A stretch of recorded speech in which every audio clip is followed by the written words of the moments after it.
Boa noite, irmãos. Senhor Jesus abençoa cada um. Estamos felizes, estamos mais uma vez juntos, vocês através da internet. Que Deus abençoe cada um, em nome de nosso Senhor Jesus Cristo. Vamos abrir as nossas Bíblias para o livro de Apocalipse, capítulo 3, versículo 20. Lembrando que nesse sábado, dia 30, teremos o culto em Pelotas, lá no sítio do irmão Francisco. Convidamos a todos vocês para estarem conosco ali em Pelotas. Também na sexta-feira teremos a Santa Ceia ali na casa da irmã Elodi, em Alvorada, né? Deus abençoe a irmã Elodi.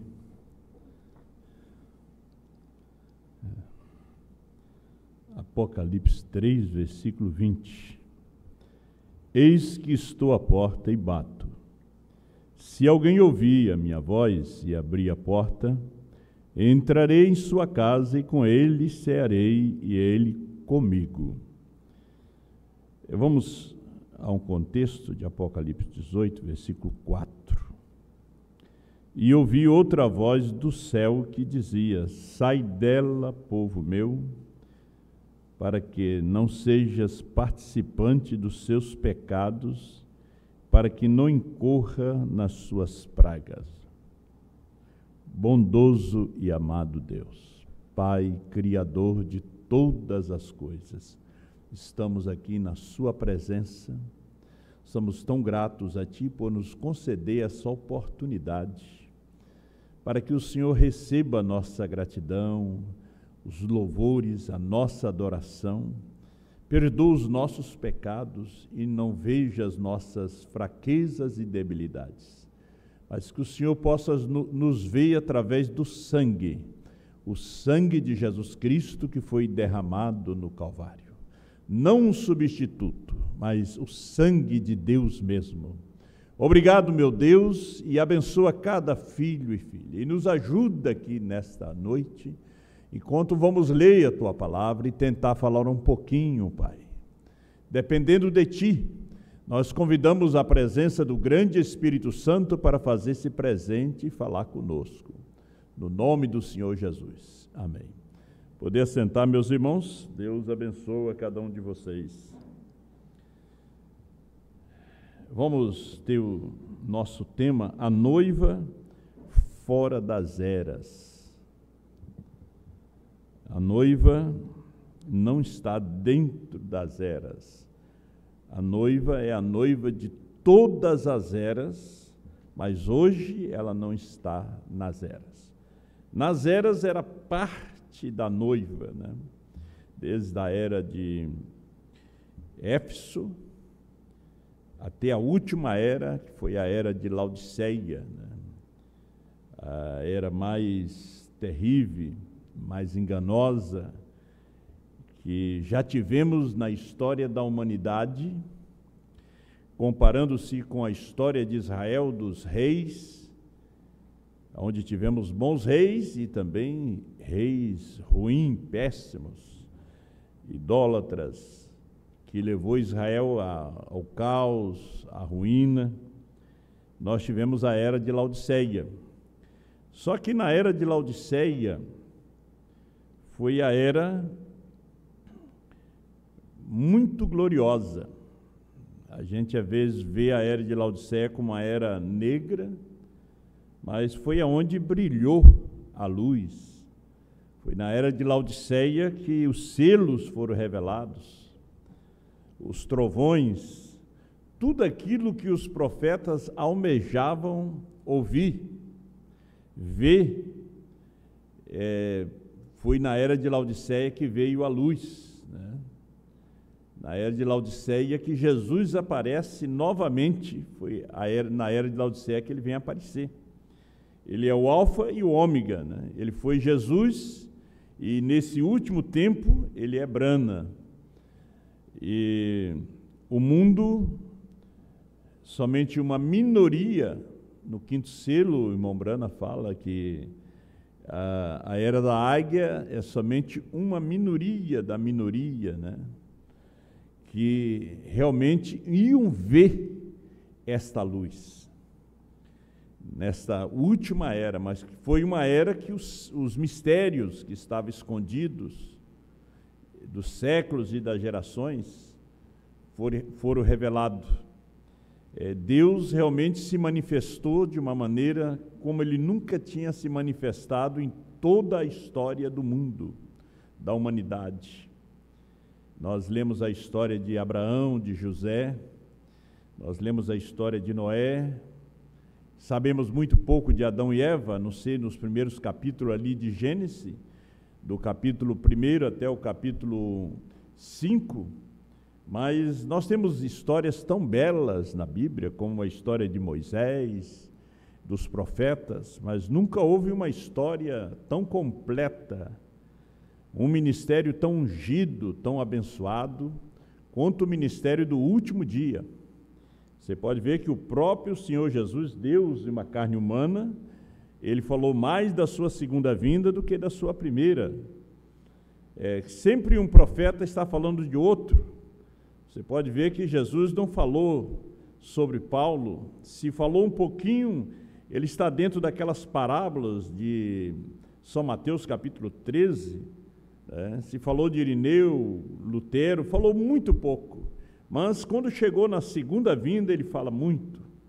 Você pode ver em Mateus capítulo 24, ele foi até proibido, né, de falar para nós aquele minuto e hora daquela segunda vinda. Mateus 24 e 36, ele disse que nem os anjos, nem o Filho sabia daquela hora, né, daquele minuto, somente unicamente o Pai. Você pode ver que foi tão importante a segunda vinda, que nem o Filho, nem os anjos do céu, nem querubins. Você pode ver que na segunda vinda, o sétimo selo se abriu de tal forma que houve silêncio no céu. Não houve silêncio na primeira vinda. Anjos cantaram, mas na segunda vinda não houve cântico, não houve instrumento. Na primeira vinda, sim, houve muita festa. Os pastores no campo, os magos no Oriente, uma estrela avisou que o Redentor, o Cordeiro, estava na terra. Mas na segunda vinda houve silêncio, porque era um tempo de revelação, era o tempo da revelação do mistério que estava escondido.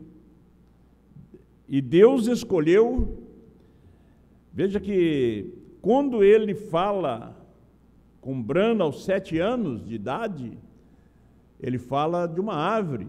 Aquela voz diz: nunca bebas e nunca fume. Ele levou um susto, porque ele era um garoto, um menino que estava tirando água para o seu pai fazer cachaça clandestina, ou uísque clandestino. Ele assustou-se, correu para sua mãe e disse que um homem tinha lhes falado daquela árvore. Nos faz lembrar do profeta Samuel, quando Deus o chamou no templo ainda, uma criança. Ele correu para o sacerdote Eli, mas o sacerdote Eli não tinha percepção profética. Um reino que estava caído, um tipo da era de Laodiceia. O irmão Brana prega 2 mensagens referente a 1 Samuel 3, a voz de Deus nesses últimos dias, e ouvindo a sua voz. Então, a palavra de Deus era uma coisa muito rara naqueles dias de Eli. A lâmpada de Deus estava se apagando, e aí vem uma voz, Samuel, veja que chama ele por 3 vezes, até que Eli percebeu que era o Senhor.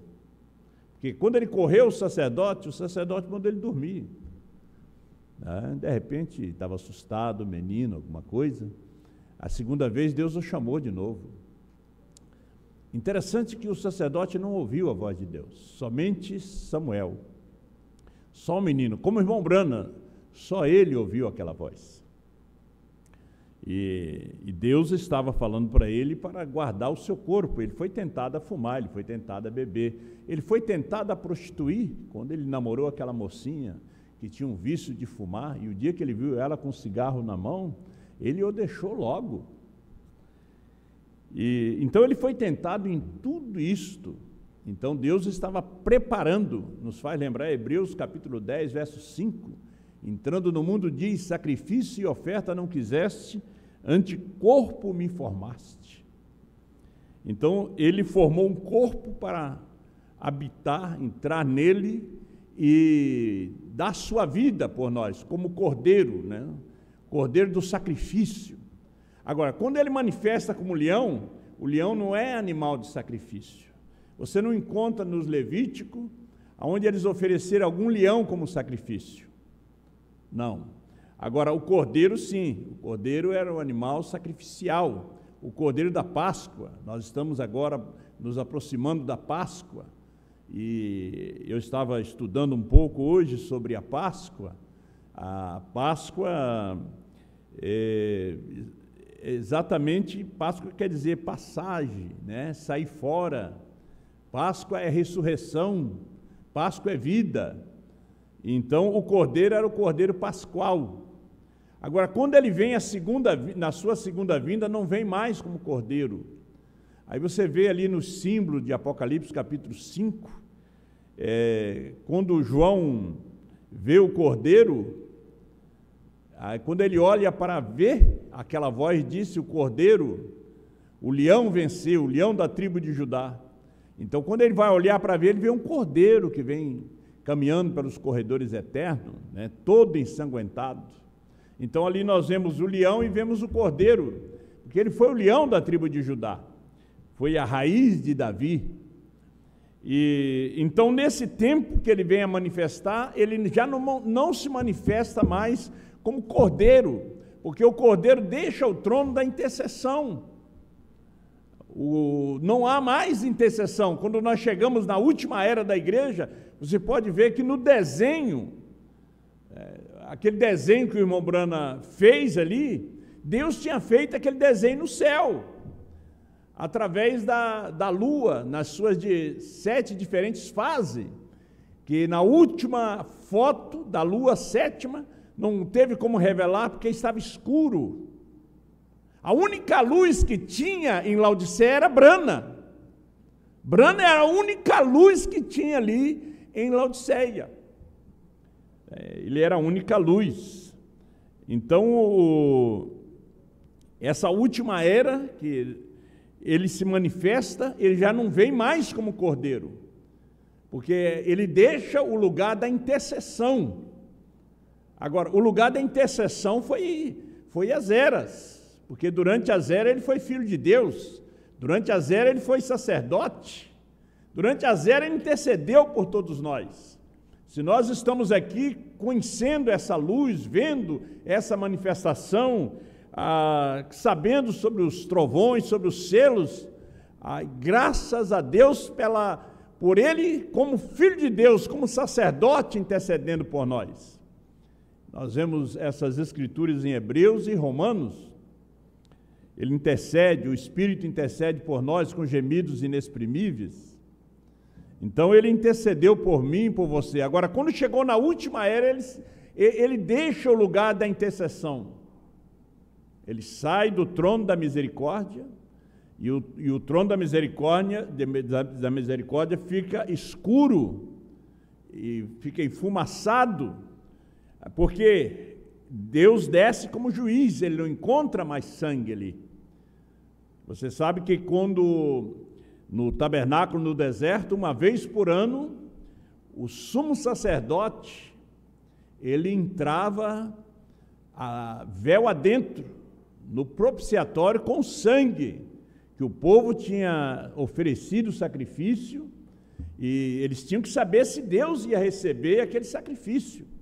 Então o sumo sacerdote entrava no lugar santíssimo, né? Porque nós tínhamos os átrios lá de fora, na tenda da congregação, depois nós tínhamos o lugar santo, onde ainda era fogo artificial, no candelabro, ali no altar de incenso, Mas só que no lugar santíssimo não podia entrar fogo artificial. Então o sumo sacerdote, uma vez por ano, ele tinha que ser amarrado, tinha que estar com campanhas, as romãs das suas vestes, que ia dando o toque, santo, santo, santo. Enquanto estava tocando, ele estava vivo, porque ele estava se movimentando, e aquela roupa fazia aquelas campainhas ir tocando, e todo o povo sabia que o sumo sacerdote estava vivo. Então ele entrava com sangue daquele animal que foi oferecido, daquele boi, daquele bode, daquele carneiro. E quando ele chegava diante de Deus, se ele tinha algum pecado, ele morria. Ele não podia entrar ali com fogo estranho, porque os seus filhos, Nadab e Abiú, entraram e foram mortos. Então ele entrava e oferecia ali o sangue por ele e pelo povo.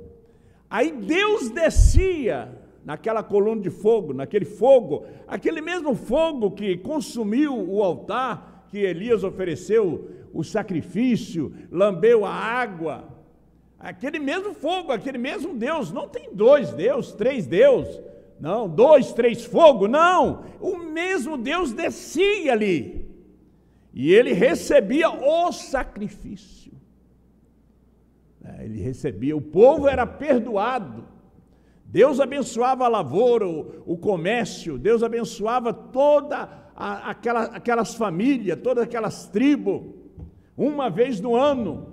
E o nosso sumo sacerdote, Jesus Cristo, entrou de uma vez por todas, pelo novo e vivo caminho que ele nos consagrou através do véu da sua carne, e ofereceu a Deus o sacrifício perfeito, ofereceu a Deus o seu próprio sangue, que era o sangue de Deus. Atos 20, verso 28. Ele ofereceu, e Deus desce e recebe. Então, durante 7 eras da igreja, houve uma intercessão de 2000 anos. E quando chegamos na última era da igreja, nós encontramos que ele está batendo na porta. Fora da era, porque o expulsaram, não aceitaram os 7 trovões, não aceitaram o novo nome, não aceitaram o 7º selo. Não, o irmão Brana disse, quando essas fitas chegar a ser circulada, será um motivo para correr com 10.000 dos meus amigos, porque eles vão dizer, o irmão Brana, dá licença, vou tirar um pouquinho que está um pouco quente, o irmão Brana está querendo ser um profeta diante de Deus. Ele disse, será um motivo para correr com 10.000 dos meus amigos. Foi quando o Cordeiro deixou o lugar da intercessão. Então Deus não desce mais naquele propiciatório para abençoar. É o tempo da vingança. Isaías 61, Jesus leu parte da Escritura. A outra, por quê? Porque ele era Cordeiro, ele era o perdoador. Ele veio trazer misericórdia, por isso ele intercedeu por 7 eras da igreja. Quando chega na última era, aonde ele não é mais cordeiro, ele é leão, o leão da tribo de Judá. Quando chega nessa última era, que ele deixa o lugar da intercessão, aí é onde o profeta diz no 97 do 4º selo, quando aquele último entrar, a coisa será revelada. O último foi Brana. Veja, ele vem agora como ômega, que é a última letra do alfabeto grego. Jesus manifestado num corpo, com um nome novo. Foi a mesma coisa de Jeová na primeira vinda, ele tinha um nome novo, era Jesus. Ele estava naquela carne chamada Jesus. Quando ele chega nesse tempo, ele vem numa carne chamada Brana. A carne chamava Brana. Era um homem, porque Deus sempre trabalhou através do homem. Isso que nós temos que entender, aonde você recebe o novo nascimento, quando você entende essas coisas. Se alguém não nascer de novo, não pode entender o reino de Deus, onde Deus vem em uma carne humana. Não é pulos, saltos, gritos, línguas estranhas, que é o sinal que você recebeu o Espírito Santo. Na verdade, você vê a mensagem do dia, você entender a mensagem do dia, você receber a mensagem do dia, a mensagem da hora. Então a intercessão termina. Ele deixa o trono da misericórdia. E não há mais misericórdia. Você tem entrado porque Ele intercedeu por você durante as eras. Eu entrei porque Ele intercedeu por mim durante as eras. Porque o que está caindo sobre o mundo é um ensaio, uma pré-tribulação, um pré-juízo que está vindo sobre este mundo, meus irmãos. E às vezes nós estamos muito preocupados com muitas pecuinhas, como chamamos aqui no sul, que não tem nenhum fundamento. Quando nós temos uma grande mensagem como esta, de Apocalipse 10, 8 a 11, e vemos a noiva, a esposa fora das eras, nos faz lembrar de Esté. Esté estava a vida, estava a morte de Amã, né? Nas mãos de Esté estava a vida e a morte. E Esté não tinha misericórdia para Amã. A misericórdia de Esté estava para o seu povo. A misericórdia da esposa hoje está para o seu povo. Para Amã era o juízo. Era a própria forca que ele tinha preparado na sua casa para Mordecai. Então, a vida dele e da sua família estava na mão de Esté. A vida deste mundo está na mão da esposa. Apocalipse capítulo 10, verso 8 a 11. Agora veja, nós julgaremos o mundo. Nós julgaremos o mundo. Diante de nós vai passar Kim Jong-un. Diante de nós vai passar o presidente da Rússia. Diante de nós vai passar os reis perversos de Israel. Diante de nós vai passar aqueles falsos judeus. Não 144 mil, nem os mártires que estão debaixo do altar. Diante de nós vai passar as denominações. Veja 1 Coríntios capítulo 6. Está em 1 Coríntios. Porque quando ele desce com a cabeleira branca. Cabeleira branca de juiz. Ele não vem como cordeiro. A sua segunda vinda é como juiz. Isso foi em 28 de fevereiro de 1963. Porque ele vem para receber agora a sua obra-prima, a sua esposa. Não para as bodas, porque as bodas é agora, quando você está crendo, recebendo a palavra. Você está casado com a palavra, com a mensagem do dia, a mensagem da hora. A sua obra-prima. Qual é a sua obra-prima? Sua esposa, sua noiva. Essa é a sua obra-prima. É um tempo de julgamento. Agora, diante de um mundo tão incrédulo, a mensagem não veio para este mundo, porque a mensagem veio para crentes. A mensagem veio para você. Sete Trovões veio para crente. Novo Nome veio para crente. Apocalipse 10, 8 a 11 veio para crente. A mensagem de uma só pessoa veio para crente. Pessoas que crê. Nós não vivemos em tempo do deserto. O deserto foi as eras. Você pode ver que Cádiz Barneia foi o trono do juízo, do julgamento. E foi dali que Moisés enviou os espias para espiar a terra. Você pode ver que eles provaram do fruto, mas eles não comeram o fruto. Há uma diferença entre você provar e você comer. Quando você come, você se alimenta. Você gostou. Agora, quando você prova, você pega ali um palitinho e prova o mel, e prova a uva, Você somente degusta. Nós temos muitos degustadores desta mensagem, mas que não têm se alimentado dessa mensagem e desta hora. Porque eles estão ainda em Laodiceia, estão no Egito, estão no deserto. Eles se acostumaram com o alho do Egito, com a carne do Egito, beber a água do Nilo.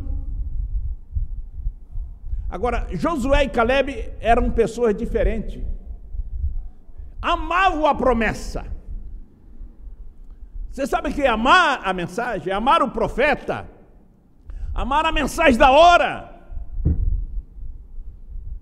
Eles amavam a mensagem. Eles amavam o profeta de Deus. Eu estava vendo em obra-prima, o irmão Brana disse que se houve um povo e uma cidade tão perversa, foi Jeffersonville. Ele falando das mulheres de Jeffersonville, ele disse que eram as mulheres mais imundas. Veja uma cidadezinha tão pequena como Jeffersonville. Ele fala aqui na mensagem obra-prima, 186, mas o grupo mais imundo de mulheres que já vi em minha vida está em Jeffersonville, Indiana. Eu nunca vi tanta podridão e imundície em minha vida como eu vejo no meio dessas pessoas. Eu estava sentado ali, até que meu coração doía, e o Senhor me havia dado uma visão. Agora, eu vou lhes contar a visão. Eu não sei se posso interpretá-la, mas eu vou contar a minha visão pela primeira vez. Eu fiquei em êxtase. E quando isso aconteceu, ali havia alguém comigo, e eu não vi a pessoa, era somente uma voz. Eu olhei para mim e via o mais bonito grupo de mulheres vestidas com roupas limpas que eu já vi em minha vida, mas cada uma delas parecia que estava vestida diferente. Todas elas tinham cabelos longos, e elas estavam mangas compridas e saias por diante, mulheres jovens. Elas pareciam como, eu diria, talvez ter uns 20, 21 anos, né? Agora, eu tenho a Bíblia aberta aqui diante de mim, vê? Eu só posso dizer o que eu vi. Se você diz, onde você está olhando? Estou olhando para o relógio. O que você está procurando? Estou procurando as pessoas, olhando as pessoas. Para onde você está olhando? Estou olhando para a Bíblia. Isto é o que? Eu estou dizendo a verdade. Isto é o que eu vejo. Eu só posso dizer o que eu vi, falar o que eu ouvi. Eu não sei o que isto, tudo sobre isso, eu simplesmente tenho que lhes contar. Mas quando esta noiva, ela estava olhando bem, aquele que estava falando comigo de pé, junto, seus olhos, né? Ela era a mais limpa, as pessoas de aparência mais dóceis que eu já vi em minha vida. Parecia que havia uns 12 ou mais somente. Eu não sei quantos estavam na frente, mas ali havia somente um grupo deles. E ela passou docilmente com uma melodia, seus olhos abertos, observando enquanto ela passava. Ela era linda. Eu olhei para ela e enquanto ela passava, ele disse, agora, nós examinamos, disse, esta é a noiva. Foi aquela visão, a visão da noiva. E aquela voz disse, esta é a noiva. Agora, nós veremos as igrejas, e elas vieram, e as observei chegando. E quando elas chegaram, cada uma parecia pior que a outra. Eu nunca vi um grupo tão imundo em minha vida. E quando ele disse o próximo, eu ouvi um barulho, e isso disse próximo, disse, aqui vem o grupo americano. Agora, eu sou americano, mas isso simplesmente me deixou doente. Às vezes as pessoas têm orgulho para ser americano, né? Querem uma cidadania americana, querem ir aos Estados Unidos, querem conhecer a América. O irmão Brana disse para aquela moça, eu quero te aconselhar para não conhecer a América, fica onde você está, que é bem melhor. O irmão Brana aconselhou a moça a não conhecer a América. Porque a América tem espírito, cada nação tem o seu espírito. O Brasil tem um espírito, o Uruguai tem seu espírito, a Europa, os países da Europa têm seus espíritos, e a América tem o seu espírito americano. Não vamos falar muito sobre isso, mas vamos ver o profeta falando. Agora, eu sou americano, mas isso simplesmente me deixou doente. Eu não sou o suficiente eloquente, numa audiência mista, dizer o que estava acontecendo. Vocês terão que ler entre linhas. Mas quando as mulheres estavam chegando, o líder delas era uma feiticeira. Ela tinha um imenso nariz comprido e uma grande boca. A América tem aquele orgulho, né, da festa de Halloween, né? E é o orgulho que tem os americanos, né? E por toda parte. Você pode ver que o Espírito pregou o mundo, né? Todo mundo quer ter um chapéu de feiticeira, né? Todos querem ter aquilo. Coitado do mundo, não sabe para onde vai, porque o profeta disse que estava guiando esse povo era uma feiticeira, que estava guiando os americanos era uma feiticeira, que estava guiando a igreja era uma feiticeira. Para que maior feiticeira do que a Igreja Católica Romana? Guiando as suas filhas para a perdição. Como você vai achar a noiva? Quando no sexto selo, no início ali, o irmão Brana falando daquela festa que houve ali, no interior de Illinois, e aquele jovem que veio de Chicago em busca de uma esposa, porque ele não achou nenhuma em Chicago, e ele se apaixonou pela prima órfã, aquela que estava trabalhando lavando as louças, que não tinha tempo para cuidar de fazer suas unhas. Ele estava procurando um caráter.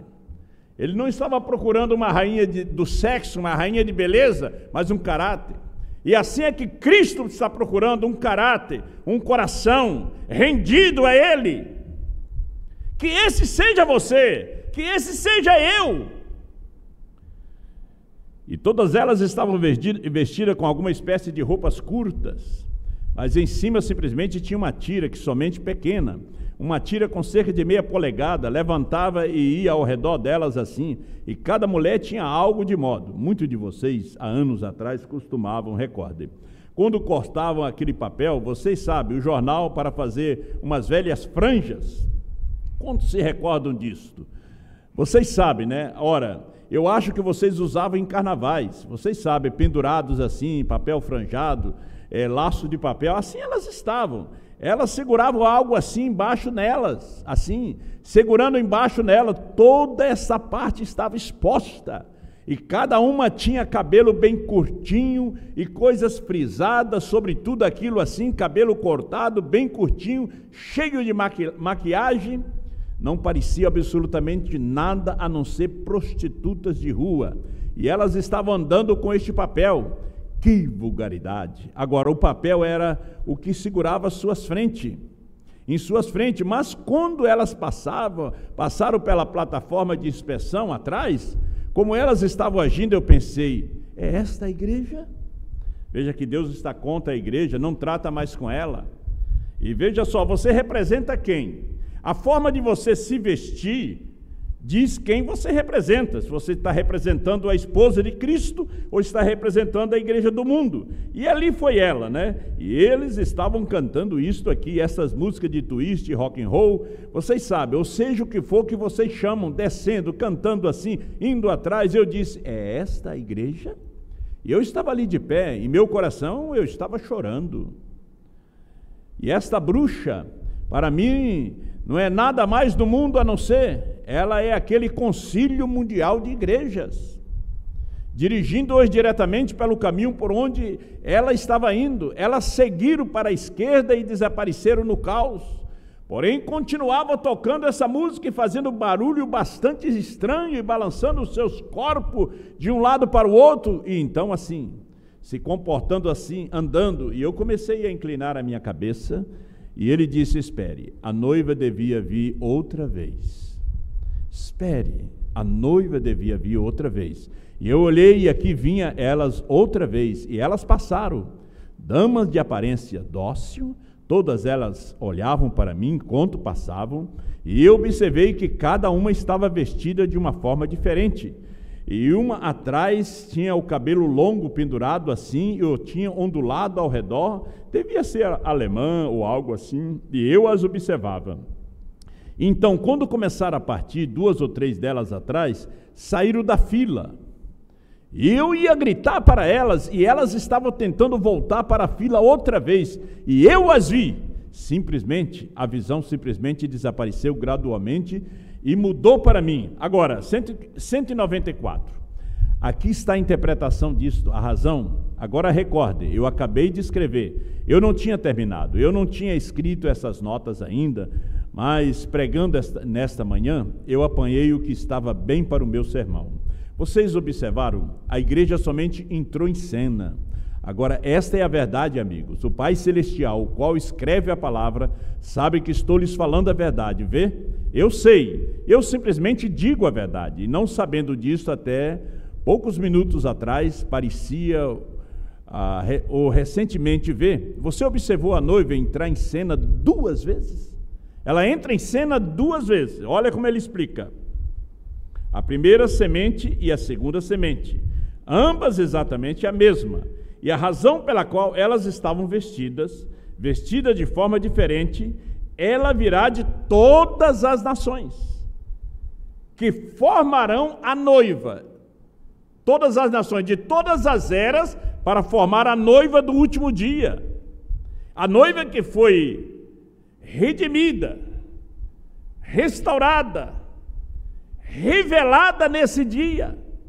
Como Raabe que foi redimida, foi restaurada, assim é esta noiva. Olha ele falando aqui, ó. Essa é e a razão pela qual elas estavam vestidas de forma diferente. Cada uma tinha cabelos longos e nenhuma pintura, e eram moças muito bonitas, e elas estavam me observando. Aquilo representava a noiva saindo de todas as nações. Vê? Ela, cada uma representando uma nação, enquanto marchavam perfeitamente em fila com a palavra, vê? Então, eu tenho que observá-la. Ela sairá da fila da palavra se eu não observar quando ela passar. Se ela passar, talvez será a minha hora quando eu terminar, vê? Quando eu terminar, ou seja o que for. Sabia que elas saíram fora da fila da palavra. Quando eles estavam aguardando o irmão Brana para ressuscitar, para revelar os trovões, visão da tenda, novo nome, eles estavam esperando o irmão Brana voltar para ir pregar aos judeus, quando não é o ministério do irmão Brana, sim de Moisés e Elias, e elas saíram da fila com a doutrina da dualidade, que o pai é um e o filho é outro, e assim elas foram saindo da fila. Tinha que vir um ministério para chamar elas para entrar na fila novamente, que é o ministério da esposa, o ministério do último dia, meus irmãos. Observe, elas estavam voltando, tentando o melhor possível, elas estavam voltando, elas estavam entrando na fila porque elas estavam olhando para outra coisa, olhando para aquela igreja que tinha acabado de ir ao caos.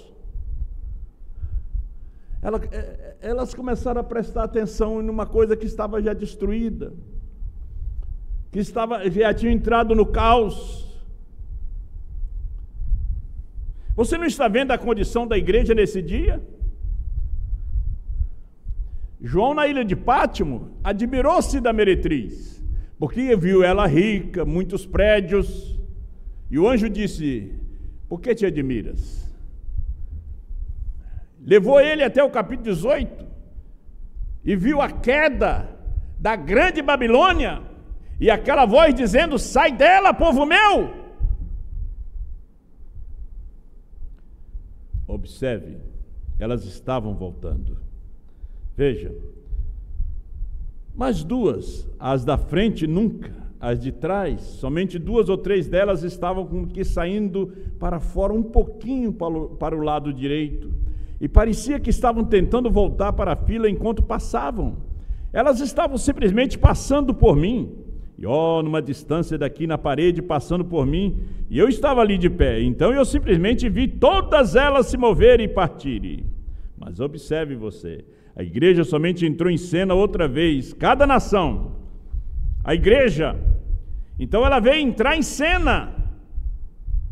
Quando nós ficamos sabendo, em Apocalipse 10, 8 a 11, ela entra em cena, que o Cordeiro saiu do trono, a intercessão terminou, ele subiu com um novo nome, Brana era o 7º selo, cada mensageiro foi um selo. Quando essas coisas forem esclarecidas, ela entra em cena.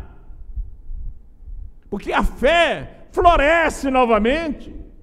A fé ressurge novamente. É uma nova Páscoa. Apocalipse 10, 8 a 11 é uma nova Páscoa. Você acha que a Páscoa é Apocalipse 10, 1 a 7? A nossa Páscoa é Apocalipse 10, 8 a 11. Porque é a ressurreição dela. É ela surgindo. Depois da ressurreição houve o rapto. Então, mas a noiva entrou 2 vezes. Vê o que foi isto? Agora, não sabendo disto, mas veja isto com a minha mensagem dessa manhã. Não sabia disto, vê? O irmão Brana disse: vocês querem ver isto? Pega a minha mensagem da manhã. A mensagem é uma lanterna para você ver. Você pega a mensagem de João, você vai ver esses selos abertos, revelados. Você vai ver que BRANHM é perfeito, é perfeição. Você vai ver que Deus manifestou em uma carne humana. Veio novamente para ser ferido. Não no natural, mas no espiritual.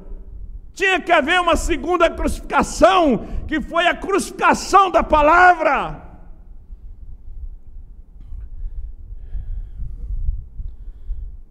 Tem muita coisa aqui, meus irmãos. Vamos lá. Mas a noiva volta outra vez. A semente caiu no chão em Niceia. Aquela foi a semente original. E ela passou pelo processo dessa denominação, a qual teve existência só uma vez. Mas a noiva volta outra vez nos últimos dias. Mas a noiva volta outra vez nos últimos dias. As denominações só existem uma vez. Elas desaparecem.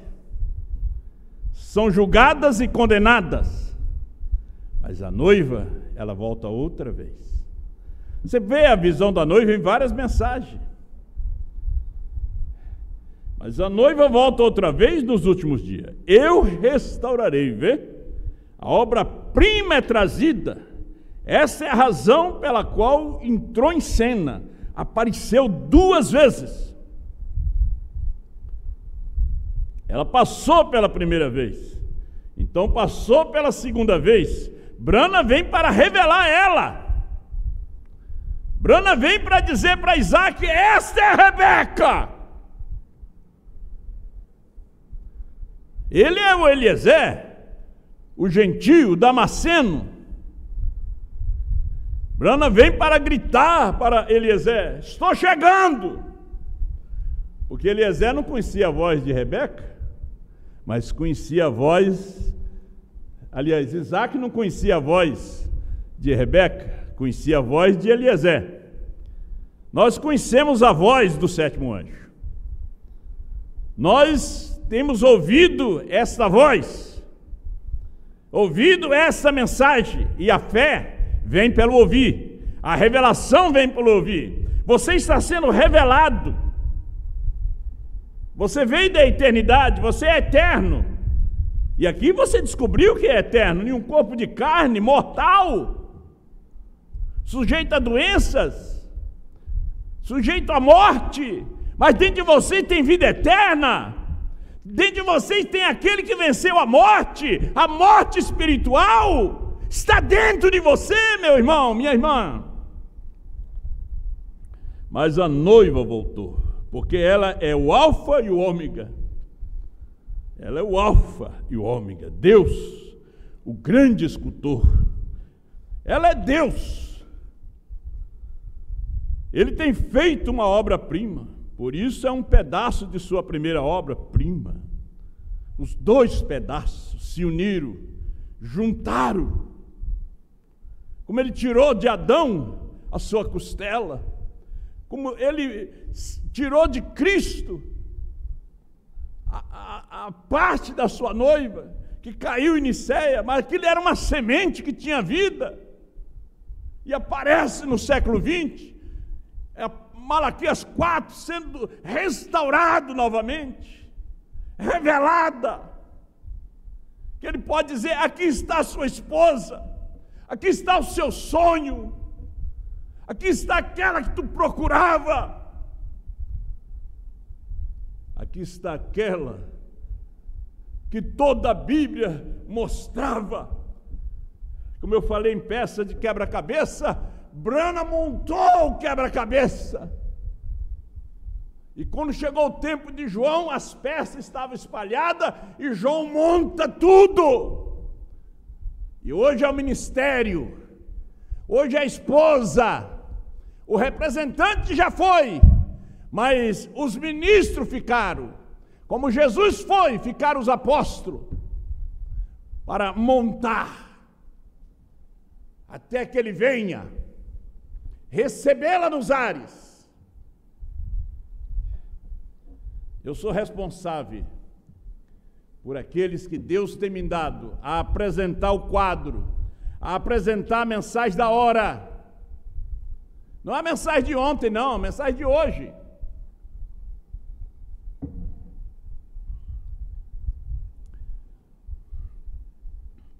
Vamos mais uns 10 minutinhos. Como ele fez no Jardim do Éden, tomou uma parte e fez outra parte, e aquilo arruinou e caiu, mas ele esteve todo o tempo reconstruindo isso de novo. E ele trouxe essa obra-prima e foi ferida em ordem. Aquela parte que foi ferida foi em ordem para trazer de volta outra vez aquela obra-prima.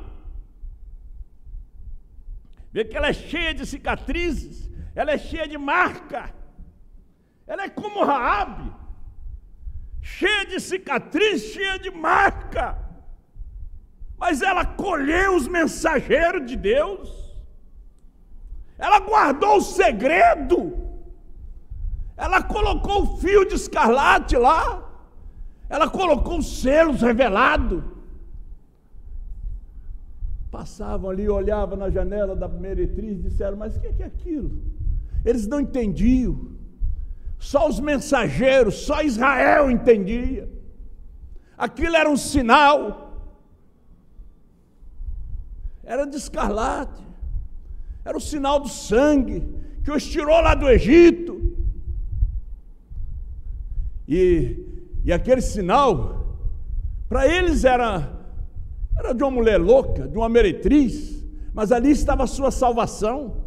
Os 7 trovões é a nossa salvação. Novo nome é a nossa salvação. A mensagem de uma só pessoa, a nossa salvação, que nós mantemos ali.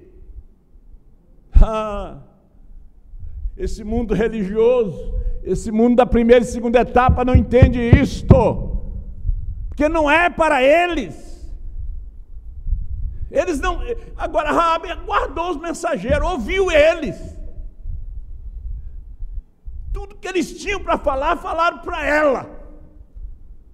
Tudo que João tinha para falar, falou para nós, porque foi tudo que Brana tinha para falar. Brana trouxe uma mensagem para a esposa.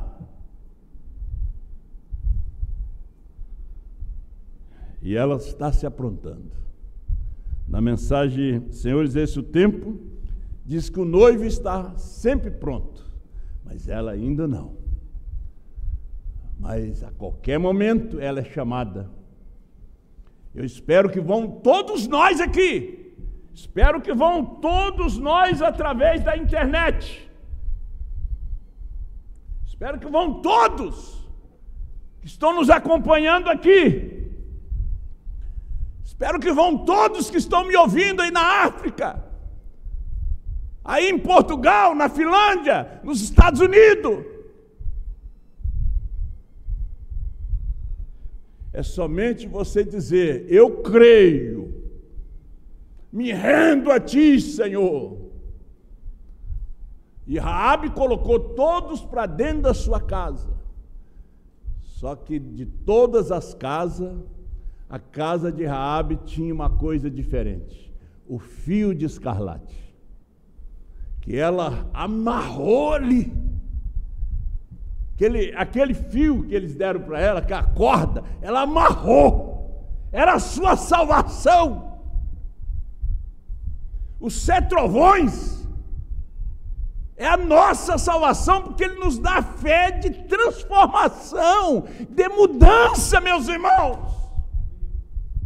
Raabe dizia, não mexe nisso, menino, não mexe, não mexe. Vocês não mexem naquilo ali, né? Vocês não arrancam fora. Só olha se está no lugar. Oh, que Deus te abençoe. Que Deus te dê graça, bênção. Porque essa noiva está chegando na perfeição. Brana é perfeito. E essa noiva é Brana. Ela tem seu novo nome. O cordeiro foi Jesus, mas o leão é Brana. Perfeito, é o seu novo nome. É a nossa garantia de arrebatamento. Deus te abençoe. Vamos daqui a pouco orar pelos enfermos e ler o nome dos nossos irmãos que estão nos acompanhando. Irmão Márcio.